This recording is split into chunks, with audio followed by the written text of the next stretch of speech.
আল্লাহ রাব্বুল আলামিন বলেন, তোমরা জেনে রাখো তোমাদের সন্তান তোমাদের জন্য ফিতনা। এটা কোন ধরনের সন্তান?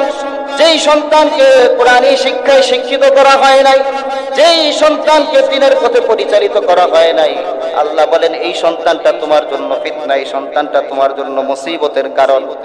3 নাম্বার আরেকটা সন্তান, যেই সন্তান শুধু মুসিবতের কারণ না, ওই সন্তানকে আল্লাহ তাআলা বলেছেন মা বাবার জন্য শত্রু। এই সন্তান মা বাবার শত্রু হবে হাসরের ময়দানে। ওই সন্তানের কারণে মা বাবাকে জাহান্নামে যাওয়া লাগবে। ওটা কোন সন্তান? সূরা তাগাবুনের 14 নম্বর আয়াতের মধ্যে আল্লাহ তাআলা বলেন, ইয়া আইয়ুহাল্লাযীনা আমানু ইন্না মিন আযওয়াজিকুম ওয়া আওলাদিকুম আদুওয়াল লাকুম। ও ঈমানদারগণ, তোমাদের কিছু স্ত্রী, তোমাদের কিছু সন্তান এমন আছে যারা তোমাদের শত্রু। কোন ধরনের সন্তান মা বাবার শত্রু হয়?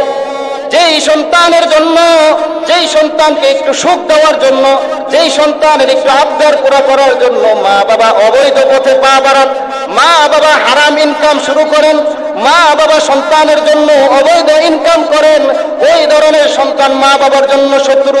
জোরে বলেন ঠিক কিনা?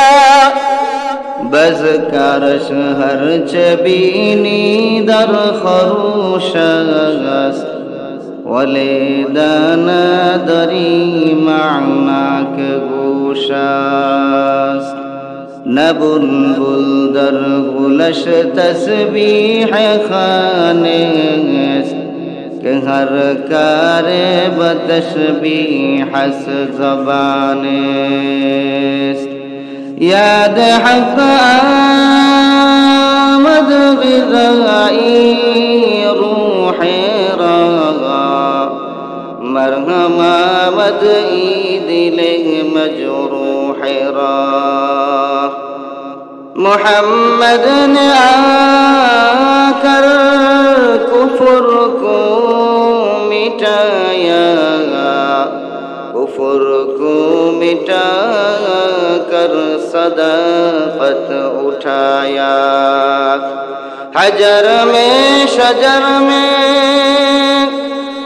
تیرے رنگ بو ہے جدھر دیکھتا ہوں ادھر تو ہی تو ہے توحید کی امانت سینوں میں ہمارا آسان نہیں مٹانا نام و نشان ہمارا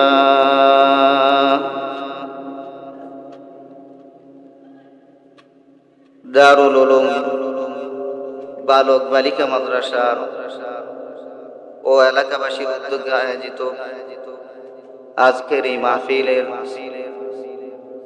শ্রদ্ধাভাজন সভাপতি হযরত উলামায়ে কেরাম, দূর দূরান্ত থেকে আগত দিন প্রিয়, ইসলাম প্রিয় তাওহীদি জনতা, মহান আল্লাহ রাব্বুল আলামিনের দরবারে অত্যন্ত লাখো কোটি শুকর এবং সুজুদ।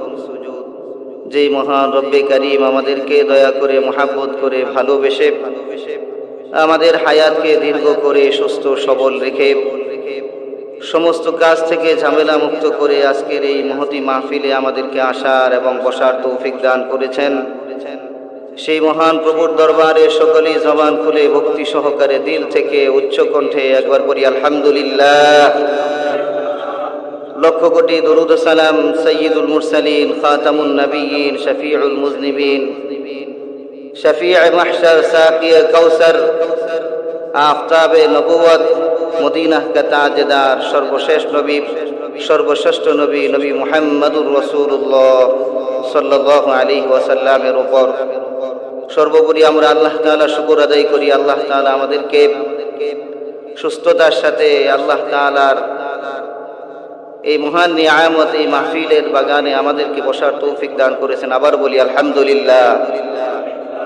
আমরা যে মাহফিলের মধ্যে বসতে পারলাম, এই জায়গাটা এখন আল্লাহ রাব্বুল আলামিন জান্নাতের বাগান বানিয়ে দিয়েছেন। এই জায়গার মধ্যে যতক্ষণ আমরা বসে থাকব, জান্নাতের বাগানের মধ্যে বসে থাকব।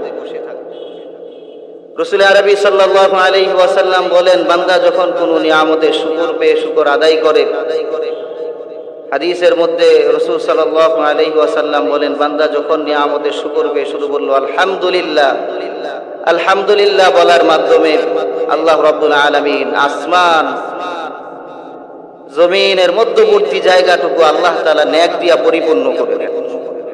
জোরে বলেন না সুবহানাল্লাহ, সুবহানাল্লাহ, আলহামদুলিল্লাহ। আল্লাহ তাআলার কাছে এত দামি যে বান্দা যখন এগুলো উচ্চারণ করে, তো আল্লাহ তাআলা বান্দার নেকের পাল্লাকে আল্লাহ তাআলা ভারী করতে থাকেন, বান্দার নেককে আল্লাহ তাআলা বাড়াইতে থাকেন। এই জন্য আমরা যত বেশি আল্লাহ তাআলা শুকর আদায় করতে পারবো, আল্লাহ তাআলা নিয়ামত পেয়ে আল্লাহ তাআলা তত বেশি আমাদের নিয়ামত বাড়ায় দেবে। আমি আপনাদের সামনে কোরআনুল কারীমের সূরা আর রহমানের প্রথম 4টি আয়াত তিলাওয়াত করেছি। রাসূল করিম সাল্লাল্লাহু আলাইহি ওয়াসাল্লামের অসংখ্য অগণিত হাদিস থেকে একখানা হাদিস আমি পাঠ করেছি। কোরআন ও হাদিসের আলোকে আপনাদের সামনে আল্লাহ তাআলা যদি তৌফিক দান করেন কিছু গুরুত্বপূর্ণ আলোচনা করার চেষ্টা করব ইনশাআল্লাহ। আল্লাহ তাআলা আমাকে ইখলাসের সাথে আলোচনা করার এবং আপনাদেরকে আমলের নিয়তে শোনার তৌফিক দান করুন। সকলে বলুন আমিন। আমি যে আয়াতগুলো তিলাওয়াত করেছি সূরা রহমানের, আল্লাহ রাব্বুল আলামিন এই আয়াতের মধ্যে বলতেছেন, আর রহমান আল্লামাল কুরআন খালাকাল ইনসানা আল্লামাহুল বায়ান। আল্লাহ রাব্বুল আলামিন বলেন, রহমান তিনি। আল্লাহ তাআলার গুণ দিয়ে আল্লাহ তাআলা বলতেছেন রহমান তিনি। আল্লামাল কুরআন, যিনি মানুষকে কুরআন শিক্ষা দিয়েছেন। খলাকাল ইনসান, যিনি মানুষ সৃষ্টি করেছেন। আমরা সকলেই জানি আমরা দুনিয়ার বুকে আমাদের সৃষ্টি হয়েছে আগে, এরপরে আমরা কুরআন শিখেছি। জোরে বলুন ঠিক কিনা? আল্লাহ রাব্বুল আলামিন আমাদেরকে আগে সৃষ্টি করেছেন, এরপরে আমরা কুরআন শিখেছি। কিন্তু আল্লাহ রাব্বুল আলামিন যে এখানে বললেন রহমান তিনি, যিনি মানুষকে কুরআন শিখিয়েছেন, মানুষ সৃষ্টি করেছেন, তাহলে আমরা আমাদের জীবনের সাথে আল্লাহ তাআলা যে বললেন যে আল্লাহ তাআলা কুরআন শিখিয়েছেন, মানুষ বানিয়েছেন, আমরা দেখতে পাই আল্লাহ তাআলার এই কথাটা আমাদের কাছে কেমন জানি একটু উল্টা মনে হয়। কারণ আমরা বাহ্যত দৃষ্টিতে দেখতে পাই যে আমরা দুনিয়ার মধ্যে আগে সৃষ্টি হয়েছি, এরপরে কুরআন শিখেছি। কিন্তু আল্লাহ রাব্বুল আলামিন যে বললেন আল্লাহ তাআলা আগে কুরআন শিখিয়েছেন, এরপরে মানুষ সৃষ্টি করেছেন, বাস্তবিক পক্ষে আল্লাহ তাআলার কথাই সঠিক। আমাদের বুঝার দুর্বলতা, কি বলেন ঠিক কিনা? আল্লাহ তাআলা যে বলেছেন এইটাই ঠিক, আমাদের বুঝার দুর্বলতা। আল্লাহ তাআলা হলেন হাকিম, ফিআলুল হাকিম লা ইয়াখলু আনিল হিকমা। হাকিমের কোন কথা, হাকিমের কোন কাজ প্রজ্ঞা থেকে খালি নয়, হিকমত থেকে খালি নয়। আল্লাহ রাব্বুল আলামিন যে বললেন যে আগে কুরআন শিক্ষা দিয়েছেন, এরপরে মানুষ বানিয়েছেন। আল্লাহ তাআলা কুরআন শিক্ষা দিয়েছেন আগে, এরপরে মানুষ বানালেন। আল্লাহর কথাটাই সঠিক। আমরা যদি এই কথাটা বুঝতে চাই, আমাদেরকে আরো ১৫০০ বছর পূর্বে ফিরে যেতে হবে, যখন রাসূল আরবি সাল্লাল্লাহু আলাইহি ওয়াসাল্লাম ইসলামের দাওয়াত দেওয়া শুরু করলেন। রাসূল সাল্লাল্লাহু আলাইহি ওয়াসাল্লাম সর্বপ্রথম যখন ইসলামের দাওয়াত দিতে শুরু করলেন, গোপনে গোপনে দাওয়াত দিলেন। নিকটাত্মীয় যারা আছে, যারা রাসূল সাল্লাল্লাহু আলাইহি ওয়াসাল্লামের কাছে ছিলেন, তাদেরকে দাওয়াত দেওয়া শুরু করলেন।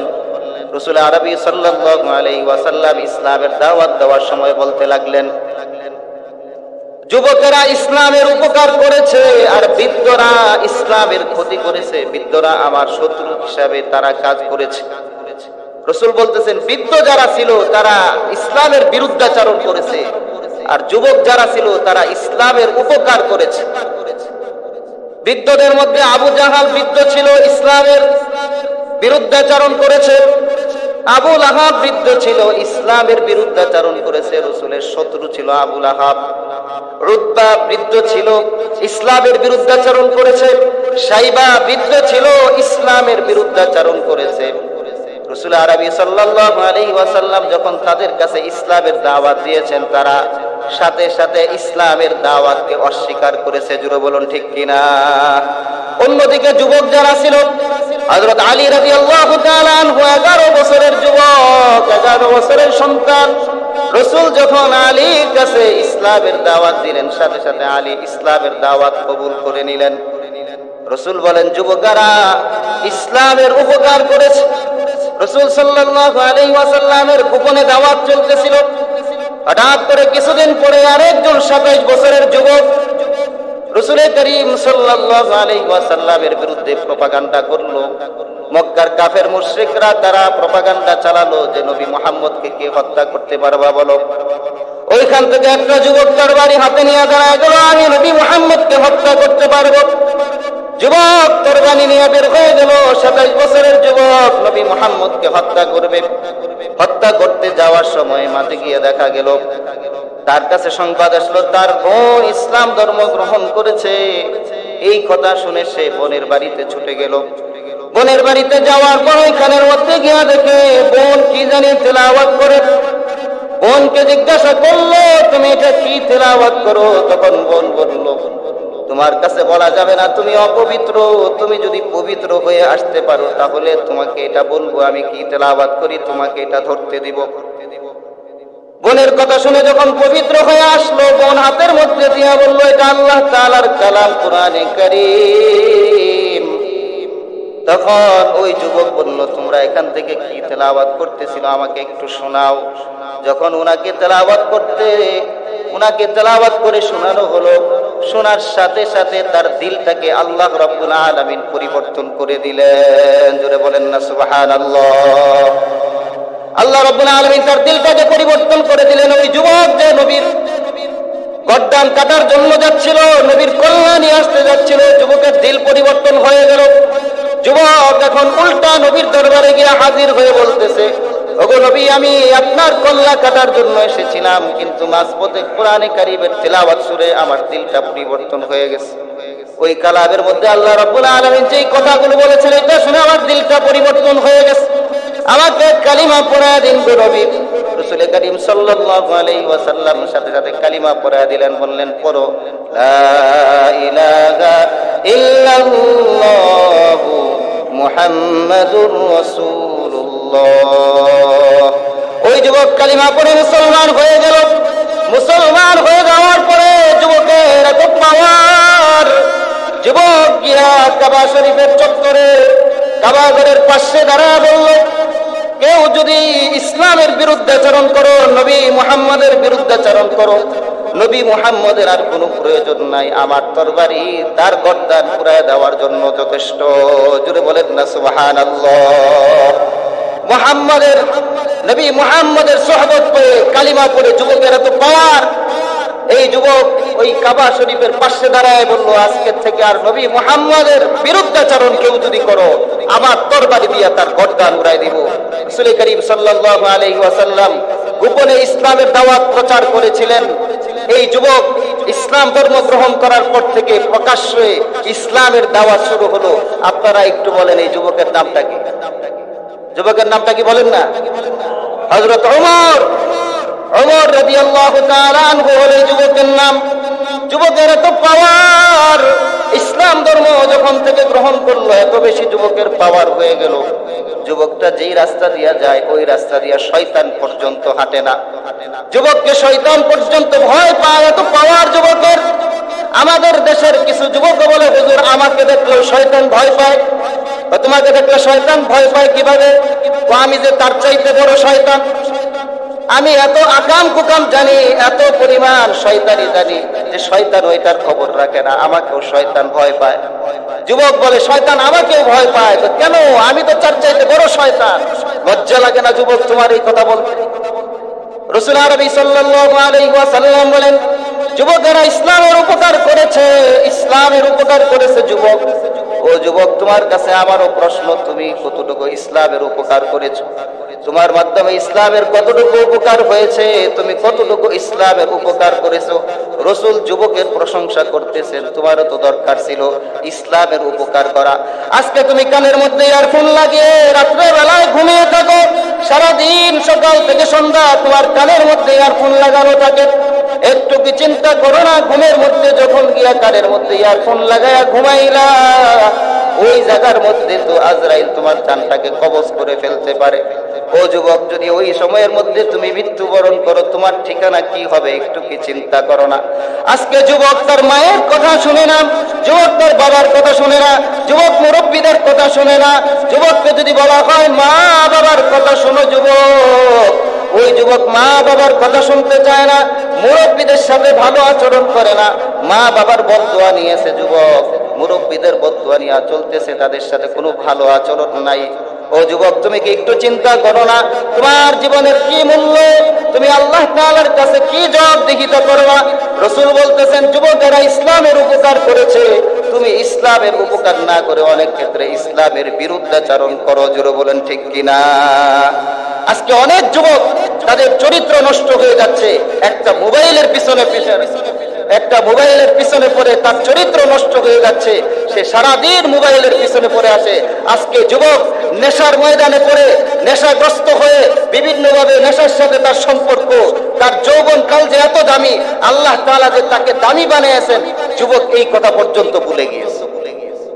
রাসূল আরবি সাল্লাল্লাহু আলাইহি ওয়াসাল্লাম বলেন, বুখারী শরীফ খুলে দেখেন 660 নম্বর হাদিসের মধ্যে রাসূল বলছেন, ওয়াশাবুন নাশা ফি ইবাদাতিল্লাহ, যেই যুবকটা আল্লাহ রাব্বুল আলামিনের ইবাদতের মধ্যে তার যৌবনকালটাকে কাটাবে, শয়তানের সাথে তার সম্পর্ক না হবে, সমস্ত কিছু থেকে সম্পর্ক কাট করে আল্লাহ রাব্বুল আলামিনের ইবাদতের মধ্যে যে থাকবে।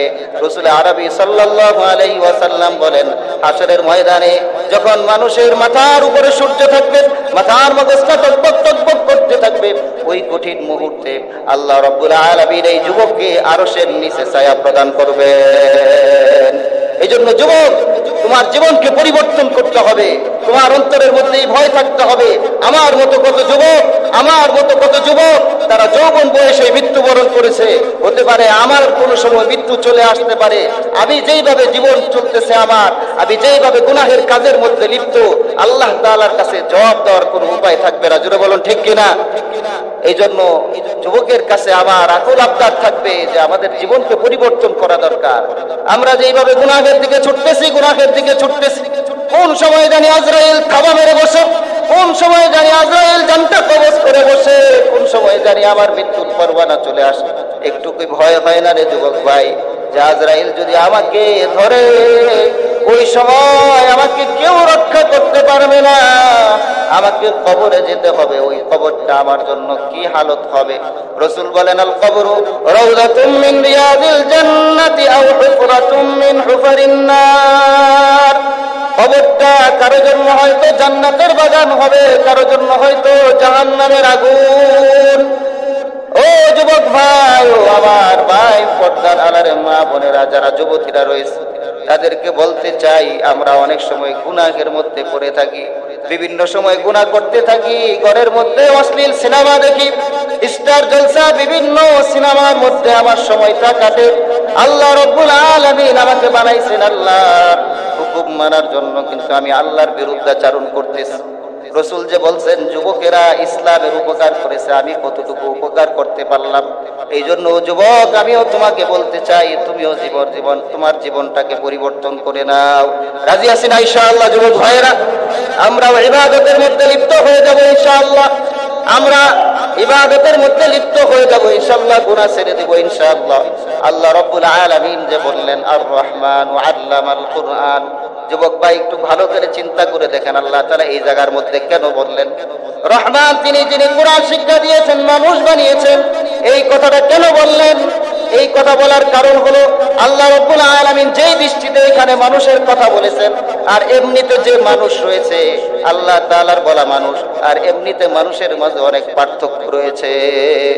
দুনিয়ার মধ্যে যত মানুষ আছে, দুনিয়ার মধ্যে যত মানুষ আল্লাহ তাআলা সৃষ্টি করেছেন, এই মানুষগুলো 3 শ্রেণীতে বিভক্ত। একটু ভালো করে বুঝেন ভাই, এই দুনিয়ার মধ্যে আল্লাহ তাআলা যতগুলো মানুষ সৃষ্টি করেছেন, মানুষগুলো তিন শ্রেণীতে বিভক্ত। একদল মানুষ হলো বংশগত মানুষ, আরেক দল মানুষ হলো জন্মগত মানুষ, আরেক দল মানুষ হলো গুণগত মানুষ। বংশগত মানুষ কাকে বলা হয়? আমরা আদম আলাইহিস সালাতু ওয়াস সালামের বংশে জন্মগ্রহণ করেছি। আদম আলাইহিস সালাতু ওয়াস সালামের বংশে জন্মগ্রহণ করার কারণে আমরা বংশগত মানুষ। আদম আলাইহিস সালাতু ওয়াস সালাম হলেন আমাদের বংশগত পিতা, আমরা হলাম তার বংশগত সন্তান। জন্মগত মানুষ কাকে বলা হয়? আমরা আমাদের পিতার ঐরসে জন্মগ্রহণ করেছি। আমরা আমাদের পিতার ঐরসে জন্মগ্রহণ করার কারণে আমাদের পিতা হলো আমাদের জন্মগত পিতা, আমরা হলাম তার জন্মগত সন্তান। বংশগত মানুষ আর জন্মগত মানুষ একটু ভালো করে বুঝেন। বংশগত মানুষ আদম আলাইহিস সালাতু ওয়াস সালামের সাথে সম্পর্ক থাকার কারণে আমরা বংশগত মানুষ। আল্লাহ তাআলার কাছে বংশগত কোনো মানুষের মূল্য নাই। যদি বংশগত মানুষের মূল্য থাকতো তাহলে ফিরআউন, হামান, কারুন, সাদ্দাদের জন্য জান্নাত থাকতো। জোরে বলুন ঠিক কিনা? কিন্তু তাদের জন্য কোনো জান্নাত নির্ধারিত নাই। আদম আলাইহিস সালাতু ওয়াস সালামের বংশে তাদের জন্ম, কিন্তু তাদের জন্য কোনো জান্নাত নির্ধারিত নাই। তাদের ঠিকানা হলো জাহান্নাম। জোরে বলুন ঠিক কিনা? এই জন্য বংশগত কোনো মানুষের মূল্য নাই। আরেকটা হলো জন্মগত মানুষ। আমরা আমাদের পিতার ঐরসে জন্মগ্রহণ করেছি, জন্মগত মানুষ। জন্মগত মানুষেরও আল্লাহ তাআলার কাছে কোনো দাম নাই। যদি জন্মগত মানুষের দাম থাকতো, আদম আলাইহিস সালাতু ওয়াস সালামের দুইজন সন্তান, একজনের নাম হলো হাবিল, আরেকজনের নাম হলো কাবিল। হাবিল হলো জান্নাতি আর কাবিল হলো জাহান্নামী। আদম আলাইহিস সালাতু ওয়াস সালামের জন্মগত সন্তান হওয়া সত্ত্বেও এক সন্তান জান্নাতি, আরেক সন্তান জাহান্নামী। তার কারণ হলো কি? কি জন্য? বোঝা গেল যে জন্মগত সন্তান হলেই জান্নাত পাওয়া যায় না। জান্নাত পাওয়ার জন্য গুণগত মানুষ হতে হয়। জোরে বলুন ঠিক কিনা? একদল মানুষ বংশগত মানুষ, বংশগত মানুষের আল্লাহর কাছে মূল্য নাই। আরেকদল মানুষ জন্মগত মানুষ, জন্মগত মানুষের আল্লাহ তাআলার কাছে মূল্য নাই। তিন নাম্বার মানুষ হলো গুণগত মানুষ। গুণগত মানুষ কাকে বলা হয়? একটু ভালো করে বুঝেন। যেরকম ভাবে আমি এই মাউথটা দিয়া কথা বলতেছি, এই মাউথের আওয়াজটা মাইক দিয়া বের হচ্ছে, মাইকের আওয়াজ হচ্ছে, মাইক দিয়ে আওয়াজ হচ্ছে। যেই বস্তুটাকে যেই কাজের জন্য গঠন করা হয় ওই কাজটাই হলো ওই বস্তুর গুণ। মাইকের গুণ হলো আওয়াজ দেওয়া। মাইক যদি আওয়াজ দেয় তাহলে এটা হলো গুণের মাইক। তেমনি ভাবে এই ফ্যান তৈরি করা হয়েছে বাতাস দেওয়ার জন্য। বাতাস দেওয়া হলো ফ্যানের কাজ। ফ্যানটা যদি বাতাস দেয় তাহলে এটা গুণের ফ্যান। এমনি ভাবে লাইট, এইটাকে তৈরি করা হয়েছে আলো দেওয়ার জন্য। এই লাইটটা যদি আলো দেয় তাহলে এটা হলো গুণের লাইট। ঘড়ি তৈরি করা হয়েছে এটা টাইম দেওয়ার জন্য, সময় মতো টাইম দিবে। ঘড়িটা যদি সময় মতো টাইম দেয় তাহলে এটা গুণের ঘড়ি। এই ঘড়িটার মূল্য আছে। জোরে বলুন ঠিক কিনা? তাহলে গুণগত মানুষ কারা? গুণগত মানুষ হলো মানুষকে যেই কাজের জন্য সৃষ্টি করা হয়েছে মানুষ যদি ওই কাজ করে তাহলে এই মানুষটা তখন গুণগত মানুষ হয়। জোরে বলুন ঠিক কিনা? আল্লাহ রাব্বুল আলামিন কোরআনে কারীমের সূরা যারিয়াতের 56 নম্বর আয়াতের মধ্যে আল্লাহ বলেন মানুষকে আল্লাহ কেন সৃষ্টি করলেন?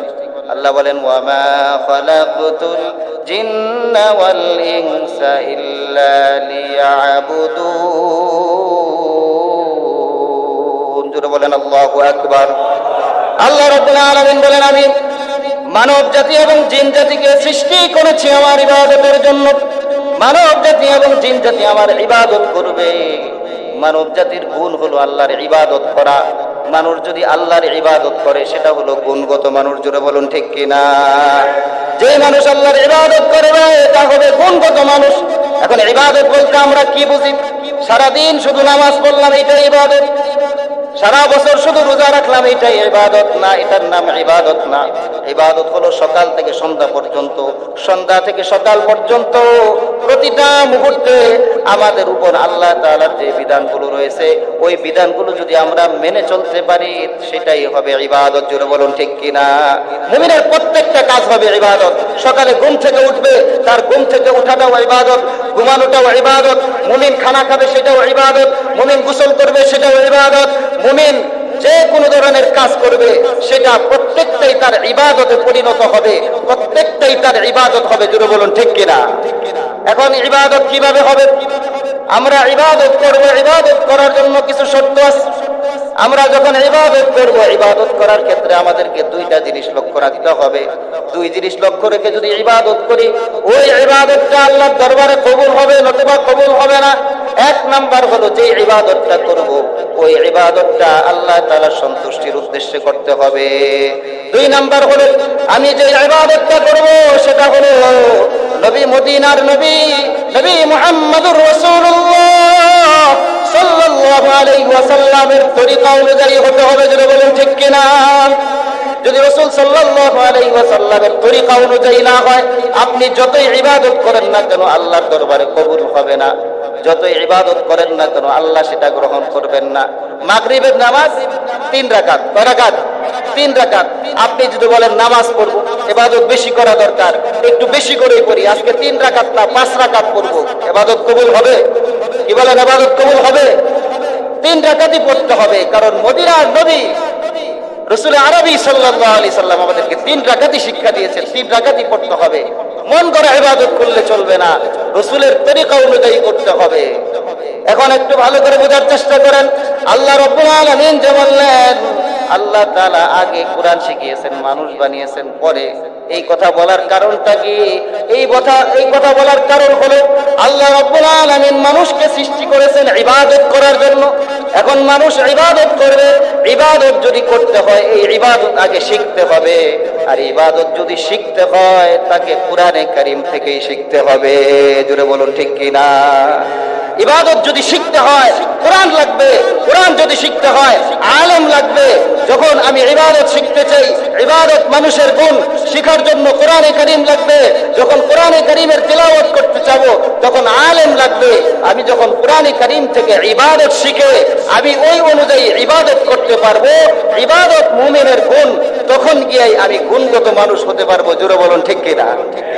এই জন্য আল্লাহ তাআলা বলেছেন, যে মানুষটা কোরআন শিখে আমার কোরআনের নিয়ম অনুযায়ী, আমার কোরআনের মধ্যে যে হুকুমগুলো আমি বলে দিয়েছি ওইভাবে তার জীবন গঠন করে ইবাদত করবে, ওই ইবাদতটা করার মাধ্যমে সে গুণের মানুষ হবে। গুণের মানুষ যদি হয়, আমি আল্লাহ তাআলা ওয়াদা দিলাম আমি ওই মানুষকে আমার তৈরি জান্নাত দিয়ে দিব। তার জন্য আমার তৈরি জান্নাত। এই জন্য আল্লাহ রাব্বুল আলামিন বলেছেন যে আল্লাহ তাআলা আগে কোরআন শিক্ষা দিয়েছেন, এরপরে মানুষ বানিয়েছেন। কারণ যেই মানুষের মধ্যে কোরআনের শিক্ষা নাই, যেই মানুষের মধ্যে কোরআন থাকবে না, ওই মানুষের আল্লাহ তাআলার দরবারে কোনো মূল্য নাই। জোরে বলুন ঠিক কিনা? এই জন্য আমাদেরকে কোরআনই শিক্ষায় শিক্ষিত হতে হবে। আমাদেরকে কোরআন শিক্ষা করতে হবে। আমরা যদি কোরআন শিক্ষা করি তখন আমরা কোরআনের মাধ্যমে আমাদের ইবাদতের জিন্দেগি গঠন করতে পারবো, তখনই আমরা গুণগত মানুষ হতে পারবো। এই জন্য কোরআনী শিক্ষায় আমি যেভাবে নিজেকে শিক্ষিত করতে হবে, আমার সন্তানকে কোরআন শিখাতে হবে। যাদেরকে আল্লাহ রাব্বুল আলামিন সন্তান দান করেছেন, সন্তান হলো এমন সম্পদ, এই সন্তান আমাদের জন্য এমন সম্পদ, মা বাবার মৃত্যুর পরে সন্তান মা বাবার আমলকে জারি রাখে। জুড়ে বলুন সুবহানাল্লাহ। মা বাবার মৃত্যুর পরেও সন্তানের মাধ্যমে মা বাবার জন্য আমল চালু থাকে। এর জন্য শর্ত হলো সন্তান নেককার সন্তান হতে হবে। সন্তান যদি নেককার সন্তান হয়, সন্তান যদি কোরআনী শিক্ষায় শিক্ষিত হয়, মা বাবা মৃত্যুবরণ করার পরে যদি কবরের মধ্যেও শুয়ে থাকে, অটোমেটিক সন্তানের ভালো কাজের একটা অংশ, সন্তানের আমলের একটা অংশ অটোমেটিক মা বাবার কবরে বসতে থাকবে। জোরে বলুন সুবহানাল্লাহ। এই জন্য সন্তানকে কোরআনী শিক্ষায় শিক্ষিত করতে হবে। সন্তানের আমল যদি মা বাবা পেতে চায়, সন্তানকে কোরআনী শিক্ষায় শিক্ষিত করতে হবে। এই জন্য কোরআনে কারীমের মধ্যে সন্তানকে 3 ক্যাটাগরিতে ভাগ করা হয়েছে। সন্তানকে 3টা ক্যাটাগরিতে আল্লাহ তাআলা ভাগ করেছেন। আপনাকে আমাকে সিদ্ধান্ত গ্রহণ করতে হবে আমরা কোন ধরনের সন্তান চাই। এক ধরনের সন্তানের কথা আল্লাহ তাআলা বলেছেন, সন্তান হলো সৌন্দর্যের প্রতীক। সন্তান হলো সৌন্দর্যের প্রতীক। সূরা আলে ইমরানের 114 নম্বর আয়াতের মধ্যে আল্লাহ তাআলা বলেছেন, যুইনা লিন-নাসি হুব্বুশ শাহাওয়াতি মিনান নিসাই ওয়াল বানিন। সন্তানকে আল্লাহ তাআলা এখানের মধ্যে সৌন্দর্য বলেছেন, যে সৌন্দর্যের প্রতীক। এটা কোন সন্তান? যেই সন্তানকে কোরআনী শিক্ষায় শিক্ষিত করা হয়, যেই সন্তানকে দিনদার বানানো হয়, যেই সন্তানকে আল্লাহর হুকুম অনুযায়ী পরিচালিত করা হয়, ওই সন্তান হলো সৌন্দর্যের প্রতীক। ওই সন্তান হলো মা বাবার জন্য নাজাতের কারণ। জোরে বলুন ঠিক কিনা? 2 নাম্বার সন্তান, যাকে আল্লাহ রাব্বুল আলামিন কোরআনের ভাষায় বলেছেন ফিতনা। এই সন্তানটা হলো মুসিবত। আল্লাহ রাব্বুল আলামিন বলেন, তোমরা জেনে রাখো তোমাদের সন্তান তোমাদের জন্য ফিতনা। এটা কোন ধরনের সন্তান? যেই সন্তানকে কোরআনী শিক্ষায় শিক্ষিত করা হয় নাই, যেই সন্তানকে দ্বীনের পথে পরিচালিত করা হয় নাই, আল্লাহ বলেন এই সন্তানটা তোমার জন্য ফিতনা, এই সন্তানটা তোমার জন্য মুসিবতের কারণ। 3 নাম্বার আরেকটা সন্তান, যেই সন্তান শুধু মুসিবতের কারণ না, ওই সন্তানকে আল্লাহ তাআলা বলেছেন মা বাবার জন্য শত্রু। এই সন্তান মা বাবার শত্রু হবে হাসরের ময়দানে। ওই সন্তানের কারণে মা বাবাকে জাহান্নামে যাওয়া লাগবে। ওটা কোন সন্তান? সূরা তাগাবুনের 14 নম্বর আয়াতের মধ্যে আল্লাহ তাআলা বলেন, ইয়া আইয়ুহাল্লাযীনা আমানু ইন্না মিন আযওয়াজিকুম ওয়া আওলাদিকুম আদুওয়াল লাকুম। ও ঈমানদারগণ, তোমাদের কিছু স্ত্রী, তোমাদের কিছু সন্তান এমন আছে যারা তোমাদের শত্রু। কোন ধরনের সন্তান মা বাবার শত্রু হয়? যেই সন্তানের জন্য, যেই সন্তানকে একটু সুখ দেওয়ার জন্য, যেই সন্তানের একটু আবদার পুরা করার জন্য মা বাবা অবৈধ পথে পা বাড়ান, মা বাবা হারাম ইনকাম শুরু করেন, মা বাবা সন্তানের জন্য অবৈধ ইনকাম করেন, ওই ধরনের সন্তান মা বাবার জন্য শত্রু। জোরে বলেন ঠিক কিনা? যেই সন্তানের জন্য মা বাবা অবৈধ ইনকাম শুরু করে, হারাম ইনকাম শুরু করে দেয়, ওই সন্তান মা বাবার জন্য শত্রু।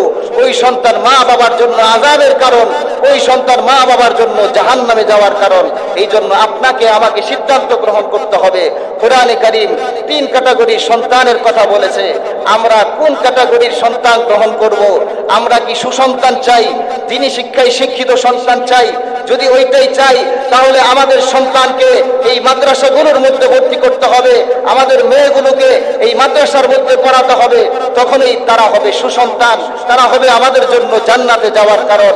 আর যদি আমাদের সন্তানগুলোকে কোরআনী শিক্ষায় শিক্ষিত না করি, আমাদের সন্তানগুলো শুধু জেনারেল লাইনে শিক্ষা গ্রহণ করলো, আমাদের সন্তানেরা এই শিক্ষা গ্রহণ করে তারা কোরআন থেকে দূরে সরলো, আল্লাহর হুকুম মানতে পারলো না, আল্লাহ তাআলাকে চিনতে পারলো না, রাসূলের তরিকা অনুযায়ী চলতে পারলো না, ওই সন্তানের কারণে আমাদেরকে জাহান্নামে যেতে হবে।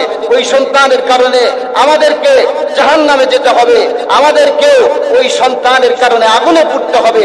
এখন থেকেই আপনাকে আমাকে সিদ্ধান্ত গ্রহণ করতে হবে, আমরা কোন ক্যাটাগরির সন্তান চাই। এইটাই যদি আমরা সিদ্ধান্ত নিতে পারি, তাহলে আমাদের সন্তানের জীবন সার্থক হবে, আমাদের জীবনে সার্থক হবে। জোরে বলুন ঠিক কিনা? এই জন্য মা বাবা, এখানের মধ্যে যারা পর্দার আড়ালে মায়েরা রয়েছেন, এখানে যারা বাবারা রয়েছেন, আপনারা এই জিনিসটা সুন্দরভাবে সিদ্ধান্ত গ্রহণ করেন যে আপনার সন্তান আপনি কোন ক্যাটাগরিতে নিতে চান। আল্লাহ তাআলা যে সুসন্তানের কথা বললেন, যেই সন্তানের মাধ্যমে আপনার জীবন সুন্দর হবে, আপনার সন্তান ও আখিরাতের জন্য তাকে প্রস্তুত করতে পারবেন, দুনিয়ার জিন্দেগিতেও সে শান্তি পাবে, আখিরাতের জিন্দেগিতেও শান্তি পাবে। এই যে দারুল উলুম বালক বালিকা মাদ্রাসা, এই জায়গার মধ্যে মেয়েদেরকে, ছেলেদেরকে পড়ানোর ব্যবস্থা করা হয়েছে। এখানের মধ্যে তাদেরকে কোরআনী শিক্ষায় শিক্ষিত করা হবে, আপনার সন্তানকে জান্নাতের জন্য তৈরি করা হবে। যেই সন্তান কোরআনী শিক্ষায় শিক্ষিত হওয়ার পরে কোনো মা বাবাকে বৃদ্ধাশ্রমে নিয়ে যাবে না। জোরে বলুন ঠিক কিনা? আজকে অনেক মা বাবা বৃদ্ধাশ্রমে, আজকে অনেক মা বাবার উপর সন্তান নির্যাতন করে, আজকে অনেক মা বাবাকে সন্তান বেদরদ প্রহার করে, অনেক মা বাবাকে এরকম ভাবে প্রহার করে আমাদের কাছে এসে বলে, হুজুর কোনো পানি পড়া আছে কিনা, কোনো তাবিজ আছে কিনা দেন। আমার সন্তান কেন আমার সাথে এত খারাপ আচরণ করে, কেন ভালো আচরণ করে না, কোনো তাবিজ থাকলে একটু দিয়ে দেন। কি বলে ঠিক কিনা? আপনি যদি কোরআনী শিক্ষায় শিক্ষিত করেন, আপনার কোনো তাবিজ দেওয়া লাগবে না। কোরআনী শিক্ষায় শিক্ষিত করেন, আপনার এই তাবিজের জন্য দৌড়াদৌড়ি করা লাগবে না, সন্তানের কারণে আপনার কষ্ট করা লাগবে না।